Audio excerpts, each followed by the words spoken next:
اسلامی بینک عام طور پر گاڑیوں، اکوپمنٹس اور مشینری کو لیز پہ دیتے ہیں۔ یہ لیز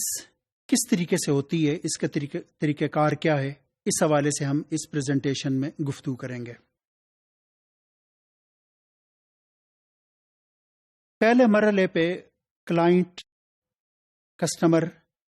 بینک کو اپروچ کرتا ہے اور اس سے ریکویسٹ کرتا ہے کہ مجھے اس طرح کی گاڑی، جس کا کہ وہ ڈسکرپشن دیتا ہے، اس طرح کی گاڑی مجھے لیز پہ چاہیے۔ بینک یہ گاڑی اس کے لیے مارکیٹ سے خریدتا ہے اور اس کی رجسٹریشن کاسٹ اور پلس جو تکافل کاسٹ ہے، اسلامک انشورنس، وہ اسلامی بینک پے کرتا ہے۔ اس کی وجہ یہ ہے کہ اب یہ گاڑی بینک کی اونرشپ میں ہے اور جو اونرشپ ریلیٹڈ ایکسپنسز ہیں وہ بینک نے برداشت کرنے ہیں۔ اس کے بعد بینک لیز ایگریمنٹ کے ذریعے یہ گاڑی کلائنٹ کو لیز کرتا ہے۔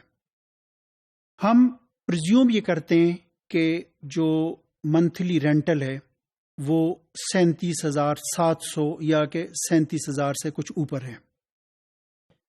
یہ رینٹ یا یہ رینٹل کس طریقے سے مقرر کیا گیا ہے؟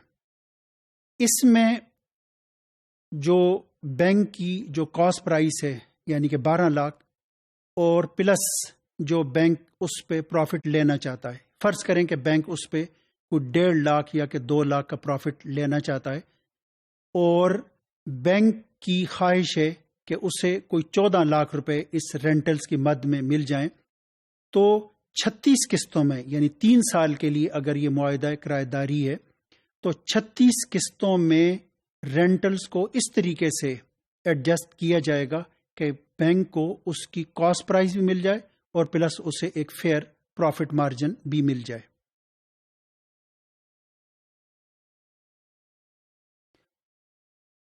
لیز ایگریمنٹ کے وقت کلائنٹ کسٹمر ایک انڈر ٹیکنگ بینک کو دیتا ہے اور اس انڈر ٹیکنگ میں یہ ہوتا ہے کہ وہ بینک کے ساتھ یہ وعدہ کر رہا ہوتا ہے کہ اس لیز پیریڈ کے اختتام پہ وہ بینک سے اس گاڑی کو خرید لے گا۔ یہ ایگریمنٹ یا کہ یہ انڈر ٹیکنگ، یہ پرومس اسلامی بینکوں کے لیے انتہائی ضروری ہے۔ کنونشنل بینکوں کے لیے اس وجہ سے ضروری نہیں ہے کہ ان کے فائنینشیل لیز میں سیل اور لیز دونوں کانٹریکٹ ایک دوسرے کے ساتھ انٹروومن ہوتے ہیں، یعنی دوسرے الفاظ میں وہ سیل بھی ہوتا ہے اور ایٹ دا سیم ٹائم وہ لیز کانٹریکٹ بھی ہوتا ہے، اور پریکٹیکلی بینک جو اونرشپ ریلیٹڈ جتنے ایکسپنسز ہیں وہ بھی سارے کے سارے، یا کہ جتنے اونرشپ ریلیٹڈ رسک اور لائبلٹی ہیں وہ سارے کے سارے وہ پریکٹیکلی لیسی کو یا کہ کلائنٹ ہی کو شفٹ کر رہا ہوتا ہے۔ اسلامک لا میں یا کہ اسلامی بینکنگ میں اس طور پر نہیں ہے۔ اسلامی بینکنگ میں پہلے مرحلے پر یہ ایک لیز کا کانٹریکٹ ہے، جب لیز کا کانٹریکٹ بخیر و خوبی ختم ہوتا ہے تو پھر اس کے بعد جو کلائنٹ ہے اس انڈر ٹیکنگ کو استعمال کرتے ہوئے یا کہ اسے بروئے کار لاتے ہوئے اس کے بعد وہ اس ایسٹ کو خرید لیتا ہے۔ عام طور پر جو کلائنٹ کسٹمر اس ایسٹ کو اس سیکیورٹی ڈپازٹ کے اگینسٹ میں وہ خریدتا ہے کہ جو کہ اس نے کانٹریکٹ کے وقت بینک کو دی ہوتی ہے۔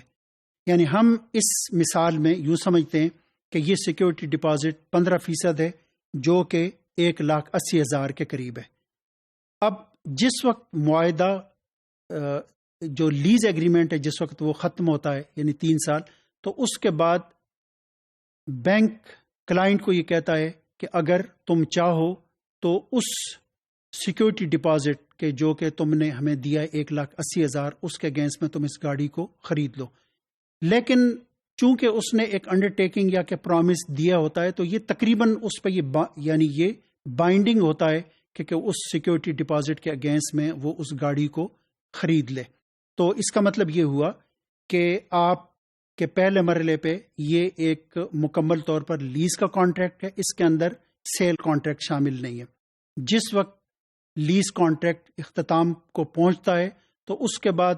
اس سیکیورٹی ڈپازٹ کے اگینسٹ میں کہ جو کہ اس نے کانٹریکٹ کے وقت بینک کے پاس ڈپازٹ کیا ہوتا ہے، رکھا ہوتا ہے، اس سیکیورٹی ڈپازٹ کے اگینسٹ میں، یعنی کہ وہ گاڑی وہ 1,80,000 میں بینک سے خرید لیتا ہے. تو یہ اس طریقے سے